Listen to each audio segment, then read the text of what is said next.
MLC election vote వినియోగించుకోవడం పూర్తయింది.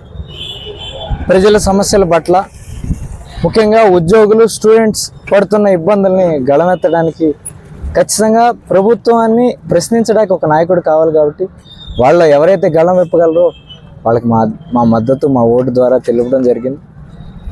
ఎందుకంటే ఈరోజు మనం చూస్తున్నాం పిల్లలకి ఇంకా ఫీజు రియంబర్స్మెంట్ రాని పరిస్థితి, దాని గురించి ఒక్కళ్ళు మాట్లాడని పరిస్థితి. ఉద్యోగులకేమో రకరకాల కౌరులు చెప్పి కింద ప్రభుత్వంలోనేమో ఏమీ జరగట్లేదు, మేము వచ్చా గిరగ తీసేస్తామని చెప్పిన పరిస్థితి.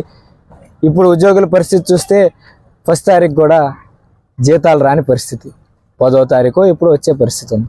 అటువంటి పరిస్థితిలో ఖచ్చితంగా ప్రభుత్వాన్ని ప్రశ్నించడానికి ఒక గళం ఉండాలని, అటువంటి గళానికి ఖచ్చితంగా మద్దతు తెలపాలని అందరూ ఎవరైతే అందరి ఇబ్బందులు తెలియజేయడానికి ఓటు ద్వారా మద్దతు తెలుపుతున్నారో అలాగే మేము తెలపడం జరిగింది.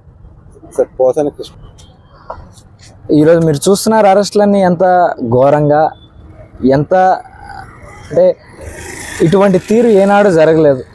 ఇబ్బంది పెడతానికి అరెస్టులని, అదేదో రెడ్ బుక్ రాజ్యాంగాన్ని మేము చేస్తున్నామని ఎచ్చుగా చూపించుకోవడానికి తప్పితే దాంట్లో ఎక్కడా నీతిగలంగా ఎక్కడా జరగట్లేదు. ఇప్పుడు సోషల్ మీడియాలో పోస్ట్ పెడితేనే నువ్వు అరెస్ట్ చేస్తావు అనుకుంటే మీరు పెట్టిన పోస్టులు ఎట్లాంటివి, ఆ రకంగా అరెస్టులు చేస్తే భావ ప్రకటన స్వేచ్ఛ ఉండేది కాదు. ఖచ్చితంగా ఇప్పుడు ఏదైతే అరెస్టులు చేస్తున్నారో ఖచ్చితంగా దానికి పర్యవసానాలు అనుభవించక తప్పదని చేసే ప్రతి ఒక్కరికి, ముఖ్యంగా వాళ్ళంటే ఏదో ఒకటి చేస్తారు.